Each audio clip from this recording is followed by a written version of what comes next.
Welcome everyone back to weekly weather updates, and in today's video we're going to have a look at the latest from the live radar, run for the UKV, have a look at the precipitation and the temperature over the next 5 days.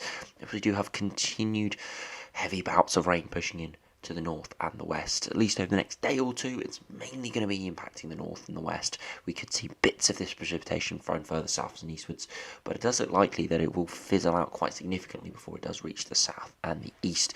And we are watching a system on Wednesday, through Wednesday morning, which could become a named storm by the time you're watching this. Now, it is a small little system that's getting caught up in a kink on the jet stream. This massive westerly wind that we have at the moment, a little kink, and that can allow rapid development, and that's what we've seen over the last day or two. Now, it only really has come into sort of eyes over the last day or so as a potential severe system, and I've been keeping an eye on the UKV runs. It has upgraded pretty much every single run as we have gone on in terms of wind gusts, and I wouldn't be surprised to see widespread wind gusts of 50, 60 miles per hour, locally 70 or 80, and over higher ground and towards coastal areas 90 or 100 miles per hour is possible, and that is definitely worthy of a yellow weather warning, and I wouldn't be surprised even to see an amber warning issued for that as well, and we could see it being named. Now, I'm recording this around 9 a.m. in the morning, so by the time Met Office update their warnings, which they normally do around late morning, 10, 11 a.m., maybe midday, we could see this name. So by the time you're watching this, we could have a named storm on the way for Wednesday, but we've got to keep an eye on it. I do think there'll be weather warnings. Whether it gets named, we'll have to just see. So in tomorrow's video, we will update that and see what those weather warnings are and whether it's been named or not. After that, we'll look at the GFS, GM, Eastern WF, and the Ensembles, looking at the longer range, as it looks, as I said in yesterday's video, a continuation of the best from the west. Just continual westerly winds, some little bits of application perhaps around day 10, but once again, it's nothing too out of the ordinary. Small little low pressure systems drifting slightly further southwards or northwards, and it could mean slight deviations in where the precipitation is, or main areas of precipitation, and where the highest and lowest temperatures are. So we'll have a look at that in the longer range as well, seeing what that is showing today. So do remember, if you enjoy my videos, make sure you like and subscribe, and remember to follow me on Twitter as well. The link's in the description. So do look at the live radar as of this morning, and you can see it is mainly dry, apart from this big area of rain pushing into Republic of Ireland, Northern Ireland, and parts of Scotland. This is a weather front that is moving in, a bit of a warm front. So we've got a bit of a wedge of warmer air behind it, before eventually we have a colder front sweeping through. It's a bit of a frontal wave, but we've got a bit of a stationary weather front that lasts a few days here. Once this warm front moves it through, we've got a bit of that cold front lingers. We'll see it in the UKV in a minute. And along that cold front is actually where that low pressure that could be a named storm through Wednesday does develop into quite a severe little system. Again, it's not a huge storm. We must remember that. It's not a huge area of low pressure. It's very localized, but again, could bring very severe impacts to local areas. And even though it might not be widespread, might not be up and down the whole country, the south may just have a drier, blustery day, it can still cause severe issues. So we will continue to have a look at it. But this precipitation will be slowly moving eastwards. It will fizzle away very slowly, as it does. So I don't think many areas in the south and the east will be seeing too much from this. Maybe a bit of rain here or there over the next day or two before that system moves in on Wednesday. Now, if we do have a look at the 2-meter temperatures, now you can see widely pretty chilly this morning, around mid to high single digits, touching on the low teens with areas with cloud and towards the coast. So not too cold, but not a particularly mild night either. If we do run through now to the UKV and have a look at the precipitation and temperatures over the next 5 days now, you can see running through this morning that heavy rain moving in. It does slowly fizzle as it moves eastwards, that warm front at least, before the cold front arrives through early hours of tomorrow. Now you can see it slowly progresses eastwards, a bit of rain for many areas, and it slowly gets towards the southeast.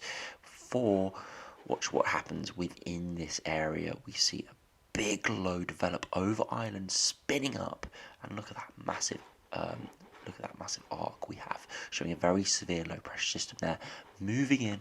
Will be very heavy rain with this, but I do think the biggest impacts from this system will be the winds through the early hours of Wednesday, mainly over northern England, Northern Ireland and Scotland, and eventually it will spiral away, bringing in heavy showers after it. Then we just see a continuation of westerly winds and stable air masses moving into a lot of heavy showers in the north and the west, but not exclusively. The south could see some showers at times, but will be more likely to be dry before you could see some heavier rain move through on Friday there. And just continuation of the heavy showers there. If you look at the upper air temperatures, which will give us this very good indication of why this severe low develops. Now we can have a look at the macro scale in a minute in terms of the GFS, but if we look at on the micro scale, you can see we have got a relatively warm air mass early this week, and that's why temperatures in the south today and tomorrow might not be too bad, maybe 18, 19, 20 degrees. But watch that 14 degree isotherm there, or at least 14 degrees upper air temperatures, and you can see freezing just out into the Atlantic, and it's along this boundary that low spins up, fueling that low spins up. Watch those air masses collide and look at that arc you've got in the upper air temperatures. That does follow the same on the pressure level. And it's that arc that fuels these massive storms that we can get. And you can see why in the winter, when we have sort of the minus 10 isotherm or minus 15 pouring out of Greenland, we still have the 5 or 10 degree isotherm to our south. That's why we can see those really big storms like we saw earlier this year, with massive wide spread sort of wind, high wind areas. So yeah, this could be quite localised, but nevertheless could be very severe indeed.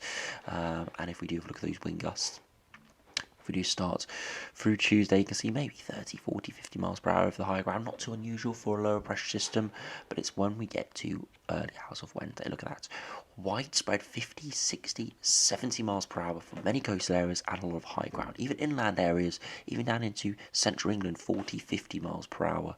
And then watch that through early hours of Wednesday. An area of perhaps 80 to 100 miles per hour winds around the southern flank of the low through Scotland could be seen there, and that's where we are likely to see a yellow, if not an amber warning. And I do suspect it will be a wider yellow, but could be a localised amber warning for that. It eventually does sweep through and keeps us quite blustery as it does before the winds die down back more towards 20, 30 miles per hour that we would expect on a general low pressure day. So yeah, real severe low moving there on Wednesday. Whether it gets named, we'll only find out within the next 24 hours or so. I do suspect if it will be named probably today, latest tomorrow morning. So in the next video, we should have an answer to that question. And I do suspect there will be weather warnings issues. It's just when, where, and how severe those warnings are. If you go over to the max temperatures, you can see early this morning around mid to high single digits, as I said.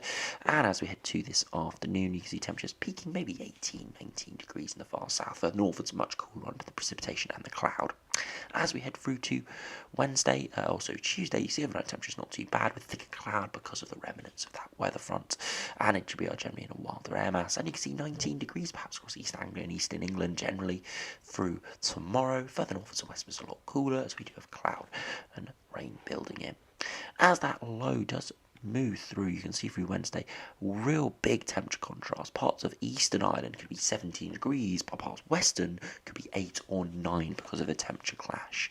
And through Wednesday afternoon, you can see the far south could be 16, 17 degrees. The far north of Scotland, Northern Ireland, Northern England, 7, 8, 9 degrees, a lot colder. And as we head into Thursday, the overnight temperatures mid to high single digits, and it's the afternoon still 17 to 19 degrees. And into Friday, we do see temperatures perhaps still get towards that sort of mid to high teens mark, where you see colder air is slowly sweeping through, and that's when we go into that real chilly westerly flow by the end of this working week. So if we do now go over to the GFS and see what that's showing over the next couple of weeks, you see bit of ridge of a high pressure at the moment, weather front moving in, but we have to watch this little kink in the jet stream, a little kink in the flow there. Watch that little kink just to the south and the west of Ireland and watch it rapidly develop into a real severe low pressure system. We do zoom in, you can see 988 millibars there, and if we do move it on hour by hour, you can get it So you can see it rapidly deepens to around 978 millibars before it exits off the coast of Aberdeenshire. So a real severe low, very strong winds quite widely. And again, look at these wind gusts you can see here from the GFS showing perhaps 100 to 120 kilometers per hour. So more likely 80 or 90 miles per hour. But 100 to 100 kilometers per hour, and again, it is a low resolution model, so I'd probably side with the UKV a bit more. And of course, the UKV only had those severe 90, 80, 90, 100 mile per hour gusts in that real sharp southern flank. Elsewhere, widely 50 to 70, which is a lot more reasonable, but and would be put sort of yellow warning worthy. Not ridiculous, but more yellow warning worthy. So we'll have to see exactly what happens with this, but it could be a very interesting system moving through next on Wednesday. Now, if you continue beyond that, you can see just pest from the west conditions, flat westerly. More little lows could develop, perhaps around day 7 to day 10, that could amplify the jet, could give us cooler, more drier or warmer interludes, but generally it is just in from the west. Bit of amplification there in the longer term, could turn things a little bit colder from the north, but you look right at the end of the run, a bit of a higher pressure ridge building in, but it's just giving us a temporary milder air mass after a colder air mass earlier on. So again, nothing too much different from yesterday in terms of just general westerly flow, and yeah, not particularly pleasant. If you look at the EGM, see how that does compare again today. Again, high pressure building in. See that small kink in the isobars, and that is that big low moving, or that severe low, sorry. It's not particularly big, but it is quite severe moving through on Wednesday. And then again, we're just going to be generally westerly flow and looking really quite unsettled. Bit of a amplification there at day 8, day 9, so a little bit of application there from day 7 to day 10, but it's not really disrupting the flow at all. Maybe just giving us slightly cooler and slightly milder air masses at times, and actually could spin up the lows a little bit more if we do see more of these kinks, and that could produce even more unsettled conditions for a time. So again, as I said, we'll have to see what happens with that. If you move over to the ECMWF, see how that does compare. Again, high pressure building in at the moment, a westerly flow pushing through. Small again kinks in the isobars giving us, or kinks in the flow, giving us some slightly more unsettled conditions at times, and slightly different air masses. And you can see right towards the end, even though we are seeing a bit of application, really no difference. A flat westerly with a slightly milder air mass before a colder air mass moving in directly behind it. So again, in from the west, quite unsettled. Again, it won't be playing out exactly like this. We will see differences, slightly subtle differences, and I do suspect there'll be probably more low pressure systems developing, getting a little bit more severe, or not as quite as severe as it's showing. So we'll just have to see what happens near the time, but the general westerly theme does continue. If you finish, but have a look at the ensembles, you can see over the next couple of weeks we are generally below average, apart from the next couple of days. You can see a sharp drop in upper air temperatures through Wednesday, and that is when that severe low moves through. You see a good almost 10-degree temperature drop there. Beyond that, we do stay, as I said, generally below average, pretty chilly, around 5 degrees to around freezing age with THPA. So not anything amazingly cold, but sort of low teens, mid-teens in the day, sort of mid to high single digits overnight. So not cold, but not particularly mild at all. Precipitation does increase from around the 8th, 9th of October, so around 5-6 days' time in the south, but as we'll have a look in Glasgow in a minute, it is pretty much consistent, so very unsettled for the north for the next couple of weeks. In the south, it looks like that unsettled weather will return in around 5 or 6 days' time, at least widely unsettled weather. We still will see cloud and showers and precipitation, but heavy rain bands perhaps into the weekend, just simply because the jet stream is positioned slightly further northwards. And again, you look at the sea level pressure, you can see generally is on the lower end, and that has lowered over the last couple of days. We had said that was around 1,015, 1,020 millibars. It's now more around 1,010, 1,015 millibars. If we do move to Glasgow and just have a look at those 850 HPA temperatures and precipitation, again, cooler than average and massive precipitation spikes, huge precipitation spikes, especially over the next couple of days, but continuing repeated bouts of lower pressure. You can see that massive spikes, then a day or so off, and then another massive spike again. So it is this repeated rounds of lower pressure coming in from the west. If you finish by having a look at the ECMWF ensembles for London, it hasn't fully loaded, but you can see mild over the next couple of days, and then generally below average, around average for the foreseeable future, with the precipitation picking up. And if we do have a look at yesterday's midday run, you can see generally below average with higher precipitation. So very consistent with the GFS today. So yeah, generally a westerly flow over the next couple of weeks, but we have got this severe low on Wednesday, and of course I'll keep you updated on Twitter and in tomorrow's video on what the warnings will be and whether it does get named. So as I said, we'll have to see what happens with that. So anyway, thanks for watching, hope you enjoyed, subscribe if you're new, and I'll see you again for another video soon.